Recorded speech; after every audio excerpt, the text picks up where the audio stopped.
Yeah, thank you, Dr. Anurag Batra. Uh, I think when I reflect over the last 50 days, in a lot of ways, my leadership team has had an advantage.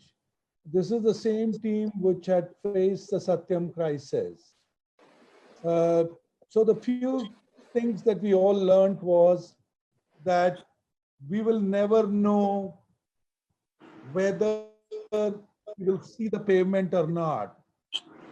We do realize that we are on a slippery ice and we would be in a little bit of what I would call as a suspended animation for some time.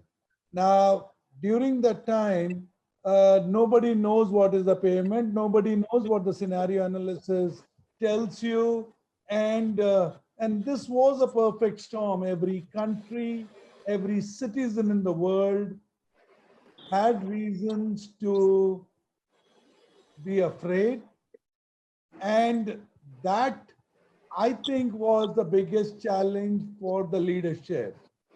The best leadership actually, and I'm sure General J.J. Singh will share more stories with us. I actually wrote a blog internally, and I'll forward you the copy, which said wartime generals and peacetime generals, are they different?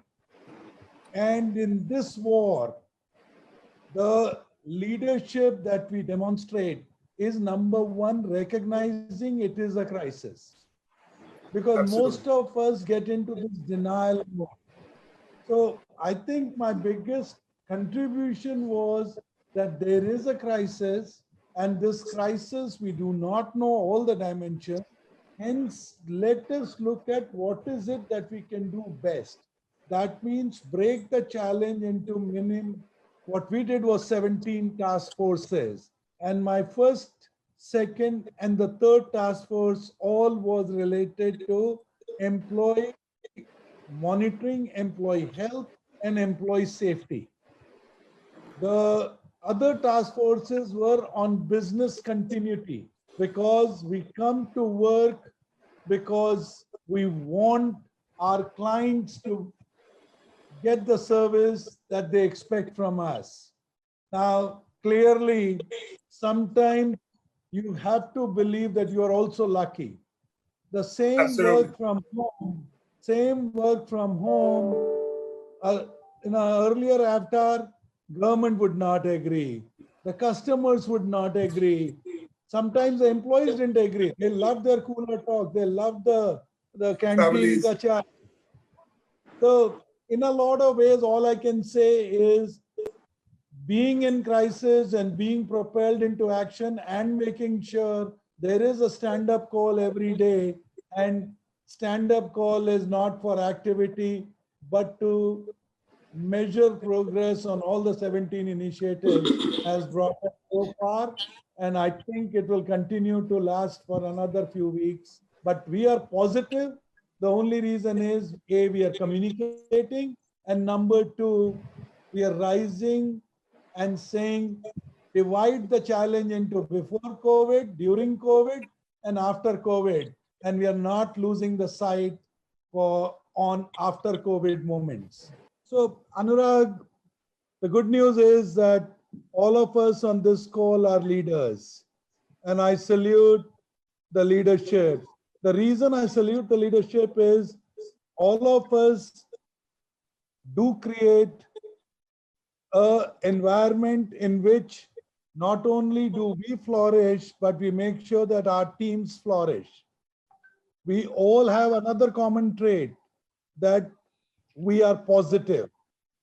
Number third, a common trait that we set ourselves goals.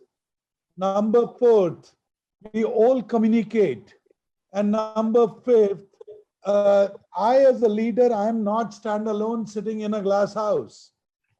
If we were talking about leadership during COVID, I mean, it is for me and my team that we communicate with each other. We set a goal that we will, for example, today's goal, let us say, is that I want to make sure 93% of my people will work from home.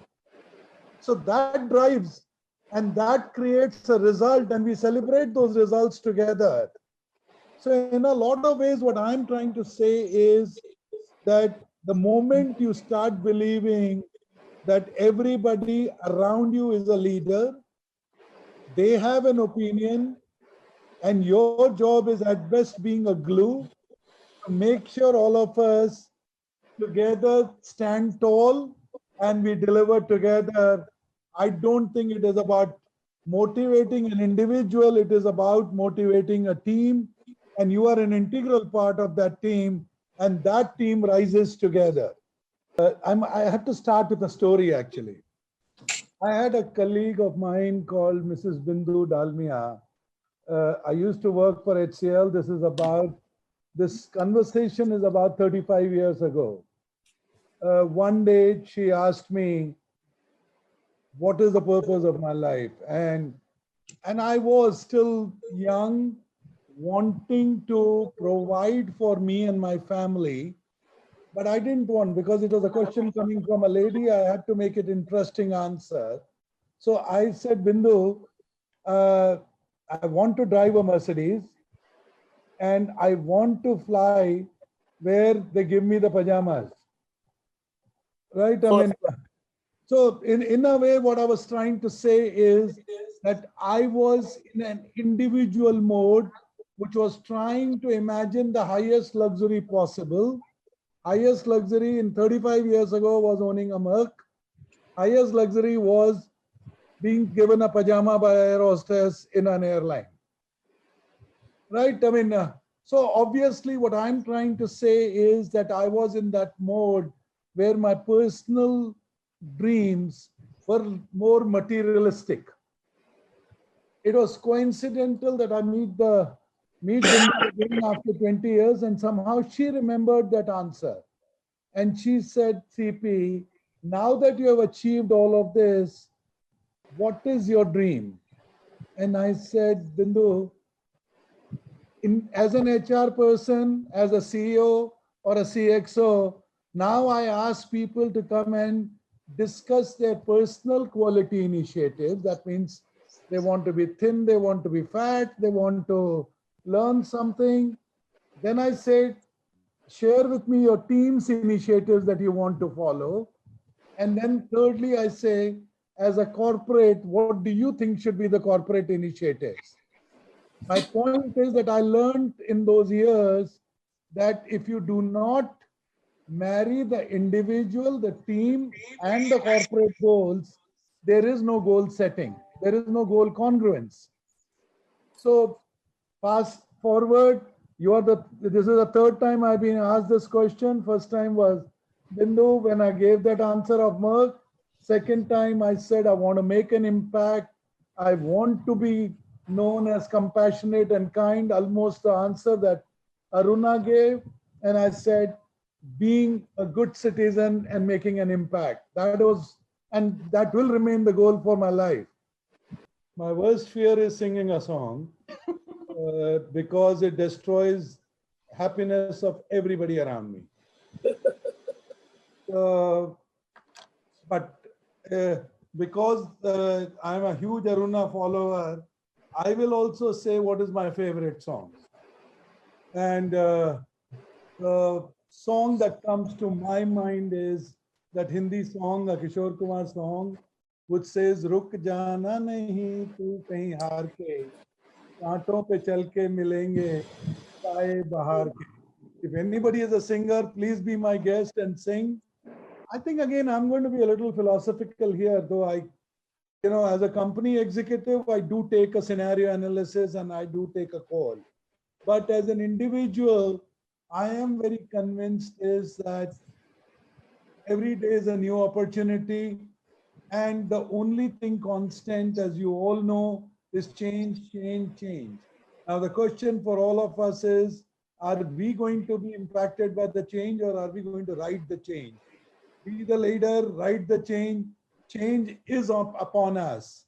Now, whether it becomes work from home or whether it becomes anything that has to be digital will become digital, or it is all about saying that if do not learn master AI or cloud technologies, you will be left behind.